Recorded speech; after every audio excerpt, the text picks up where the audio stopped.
Opposition अभी तक ये तय नहीं कर पाई कि उसको कौन सा काम किस तरीके से करना है। दावे बहुत बड़े हैं, लेकिन उन दावों को अमली शक्ल देने के लिए जो हिकमत अमली दरकार है वो नज़र नहीं आती। इसके बावजूद कि पाकिस्तान तहरीक इंसाफ की हुकूमत में गवर्नेंस के हवाले से बेशुमार इशू हैं, लंबी फहरिस्त है। इकनॉमिक एक्टिविटी वो अभी तक उस तरीके से बहाल नहीं हो पाई जो चंद साल पहले तक पाकिस्तान में मौजूद थी। महंगाई का बहुत दबाव है, कर्जे बढ़ रहे हैं और PIA का जो कुछ स्कैंडल हमारे सामने आया उससे बहुत दुनिया सारी में पाकिस्तान की बहुत जगहंसाई हुई, एम्बेरसमेंट हुई। लेकिन PDM की अगर सियासत देखें तो PDM की सियासत में भी हर चीज़ हमें निराली नज़र आती है।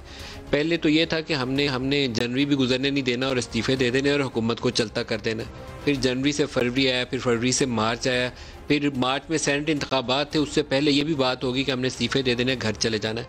लेकिन उसके बाद पाकिस्तान पीपल्स पार्टी, जिसके मुतल्लिक डे 1 से पाकिस्तान मुस्लिम लीग नवाज़ को भी मालूम था और मौलाना फजल रहमान को भी पता था कि वो इस्टेब्लिशमेंट के इस कदर करीब जा चुके हैं कि शायद उनसे ज़्यादा दूरी उनको पसंद ना हो, और उनके ऊपर केसेस की फहरिस्त भी बहुत लंबी है और वो अपना आप अलाइन कर चुके हैं बहुत ज़्यादा इस्टेब्लिशमेंट के साथ, इस वजह से कि उनका ख्याल ये है कि इससे सिंध हुकूमत भी बरकरार है, वो भी मज़ा रहेगा और आइंदा से उन्हें किसी ना किसी जगह पे सियासी गुंजाइश भी मिलती रहेगी।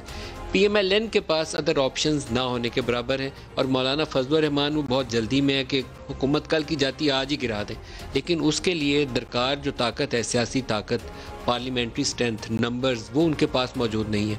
और उसका नुकसान हम देखते हैं कि मरियम नवाज़ जो दावे करती हैं वो एक दिन तो दावा करती हैं पूरे ज़ोरों शोर से, लेकिन उसके बाद पीछे हटते हुए उन्हें ज़्यादा देर भी नहीं लगती।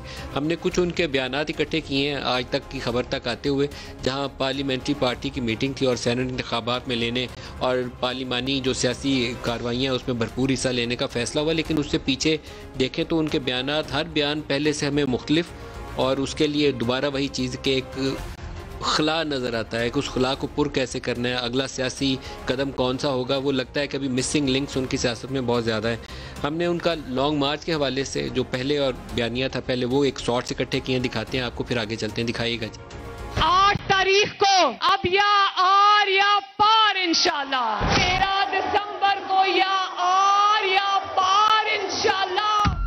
इस्लामाबाद की तरफ आपको लॉन्ग मार्च करना पड़े तो निकलोगे घरों से। अगर इस समंदर को आज मैं इस्लामाबाद की तरफ मोड़ दूं तो जाली वजीर आजम याद रखे, उसको मुंह छुपाने की जगह नहीं मिलेगी। इस्तीफे उठा के इनके मुंह पर मारने चाहिए, ये पड़े तुम्हारे इस्तीफे। फैसला ये हुआ है कि लॉन्ग मार्च में अपने अपने सूबों से, अपने अपने स्ट्रॉन्ग होल्ड से सब निकल के आएंगे और एक जगह। आप लाहौर से निकलेंगी? हमें लाहौर से जाएंगे। ये वो दावे हैं जो पहले थे, चंद हफ्ते पहले, बहुत ज़्यादा पुरानी बात भी नहीं है। उसके बाद उसमें तब्दीली आते हुए भी ज़्यादा टाइम नहीं लगा। आर या पार से समंदर इस्लामाबाद गया तो बस बचेगा ही कुछ नहीं, लेकिन अगला कदम भी देख लें। PDM का लॉन्ग मार्च का प्लान बिल्कुल है, लॉन्ग मार्च होगा इंशाल्लाह ताला। तारीख का ऐलान लोगों की सहूलत को, मौसम को देख के सामने रख के किया जाएगा इंशाल्लाह। PDM ये समझेगी कि ये वक्त मुनासिब है इस्तीफे देने का। हम किसी के कहने में आकर या कोई प्रेशर में आकर कोई काम नहीं करेंगे। ये आज का बयान है कि किसी के प्रेशर या दबाव में काम नहीं करेंगे। भाई पहले कौन प्रेशर डाल रहा था? इमरान खान मुतालबा थोड़ी कर रहे थे कि आप इस्तीफे दे दें या लॉन्ग मार्च करें, वो तो आप ही की स्ट्रेटजी थी। तो उसके ऊपर क्यों आप आगे नहीं बढ़ सके? कमज़ोर सियासत या साथी आपसे रूठ गए या कहीं और जाकर उन्होंने वो जफ्फी डाली, जो पंजाबी में कहते हैं कि वो बातें तो इधर कर रहे थे लेकिन प्यार मोहब्बत कहीं और बढ़ा लिया। एक और उनका आखिरी स्टेटमेंट है जो बड़ा इंटरेस्टिंग है। वो कहते हैं कि हुकूमत के लोग आके इतनी मेहनतें कर रहे हैं कि अगर सारी चीज़ें आवाम के सामने रख दी जाएं तो सब हैरान रह जाएंगे, और बयान उन्हीं की ज़बानी सुनते हैं कि क्या कर। अगर मैं आपके सामने आज सारी तफसील खोल दूं कि ये किस तरह ऑपोजिशन की मिन्नतें कर रहे हैं और किस तरह ऑपोजिशन ने ये फैसला किया है कि इनके साथ कोई बात नहीं करनी, तो आप हैरान हो जाए।